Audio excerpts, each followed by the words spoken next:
What is going on, Weekend Hangover crew? This is your boy Preach, bringing you another episode of Couch Scout.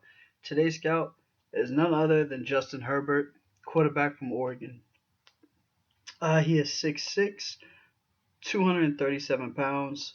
Last year's stats, he had 3,471 passing yards, 32 touchdowns, and 6 interceptions.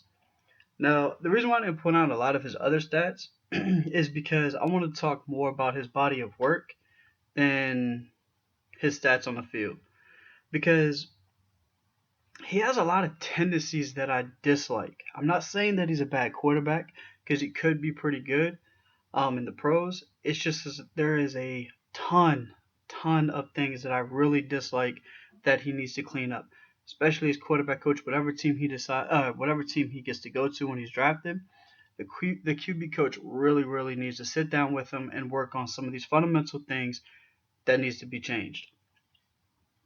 For instance, every single time he gets the ball, he always has to spin it. I feel that throws off his accuracy, especially on quick little slants or even little dump off passes. I feel that messes up his accuracy a little bit. He can't get it off as fast enough because he wastes those seconds just trying to flip the goddamn ball. Another one, he always has a false step. Now, what I mean by a false step is when you normally drop in a 3-step drop back, if you're right-handed, you drop back with your right foot, and you go back to your 3-step, 5-step, or 7-step drop.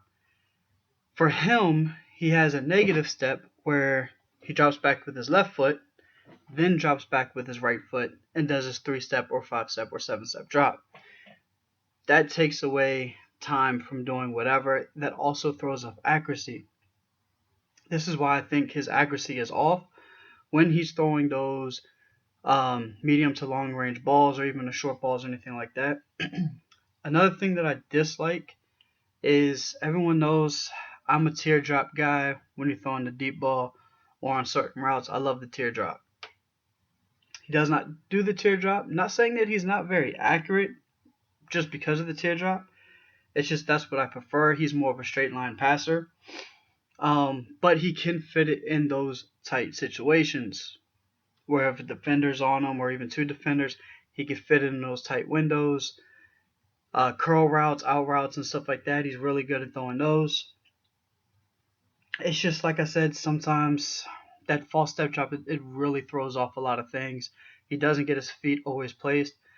His pocket awareness isn't that bad. It's just like I said, sometimes that pressure really gets to him because of that false step. But once he changes that, it should improve a lot more.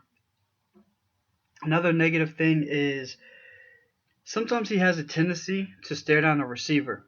And this has happened in a lot of different games, and pressure will get to him and all that kind of stuff where he's staring down a receiver.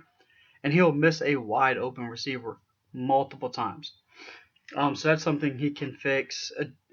Sometimes it's just, I'm not going to say it's him not being able to read the defense more than just hoping for the receiver to get open.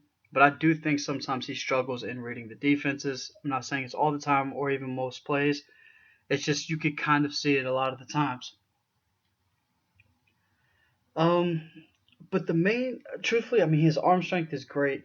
He has good straight line speed. He's not very agile, so you're not going to see him like juke the hell out of somebody.